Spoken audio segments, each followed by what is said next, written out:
আমি বিগত আওয়ামী লীগ সরকার থাকা অবস্থায় আমি কখনো ভোট দিতে পারিনি। আমার কাছে অনুভূতিটা অনেক খুব ভালো লাগছে। ভোট দিতে পারলে মানুষের ভালো লাগবে, এটাই স্বাভাবিক। আর এই নিয়ে আমার ২ নম্বর ভোট এটা। এর আগে আরেকবার ভোট দিয়েছিলাম, কিন্তু ভোটটা ফেয়ার হবে কিনা এটা এখনো বলতে পারতেছি না। তবে এখন পর্যন্ত যা পরিস্থিতি দেখতেছি, ভোটের ইয়াটা ভালো, পরিবেশটা ভালো আছে।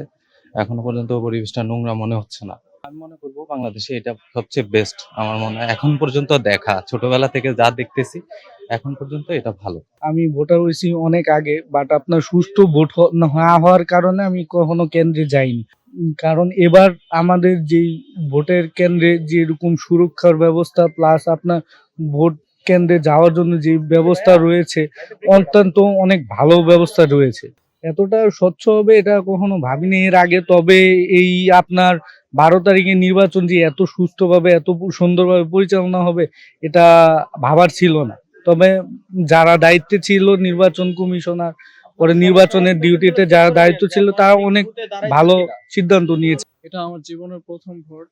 আর সব থেকে আনন্দ এই ব্যাপারে যে প্রথম ভোটটা সৎভাবে হচ্ছে, সৎভাবে দিচ্ছি। এই তো সঠিক গণতান্ত্রিক উপায়ে দেওয়া হচ্ছে। জি। পরিস্থিতি অনেকটা শান্ত। ভেরি এক্সপেক্টিং যে খুব ভালো একটা ইয়া হবে আর কি, টার্ন অ্যারাউন্ড হচ্ছে। সো সুষ্ঠুভাবে হবে আশা করি। So yeah, hoping for the best আর কি, ইনশাল্লাহ।